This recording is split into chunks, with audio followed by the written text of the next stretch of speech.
Магчыма, вы думаеце, што гэта ў мяне рагатка. Ну, амаль што. Можна было б ёй пастраляць, але беларускія жанчыны знаходзілі для такога інструмента трохі больш карыснае прымяненне. Называецца гэта штука рагулька, і яна выкарыстоўваецца для таго, каб плясці вяровачкі. Бяром нітачкі і зараз пакажу, як нітачку сплясці ў вяроўку. Навошта плесці вяровачку? Ну, таму што нітка можа быць не такая моцная, як там трэба, а вяровачка справа патрэбная. Гэта могуць быць і матузкі на кашульцы, і нейкі мяшочак завязаць, і ў дарогу сабе ўзяць, ці мала што. Вось у гэту адтуліну працягваем нітачку на сябе. Вось яна тут, так? Трымаем вялікім пальцам, а потым вось такім чынам робім 2 васьмёрачкі.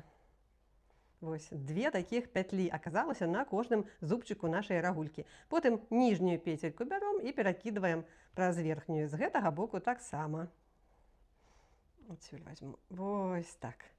Потым цягнем за вяровачку сюды ўніз і пацягваем, каб там раўнамерненька лягло. Вось мы пачалі плясці матузок. Потым мы зноў робім вяровачку, васьмёрачку і зноў ніжнюю пятлю здымаем праз верхнюю. І зноў пацягнулі ўніз. Падраўнялі, там падцягнулі, каб роўна лажылася, і зноў васьмёрачка, і зноў здымаем, і такім чынам пляцём, пакуль не будзе наш матузок, вось бачыце, ўжо паказаўся, патрэбнай даўжыні. Ну, вось так, вось яна уецца, гэта вяровачка, так робіцца наш матузок, а зараз пакажу, як скончыць, каб канец не развальваўся, не разлятаўся ў розныя бакі.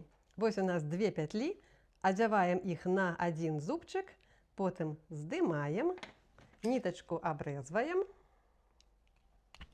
і ў гэтыя 2 пятлі прадзяваем наўскрозь. Потым акуратненька зацягваем. Так, паступова, каб абедзве пятлі зацягваліся раўнамерна, каб не было...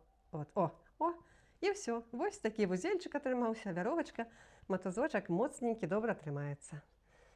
Ну і, уласна, вось такім матузком мацуецца мой каптурык. Вось ён, гэты матузочак, вось гэтая вяровачка мая, з пацеркамі на канцы, каб не вылазілі, і трымае моцна маю прычоску пад чапцом.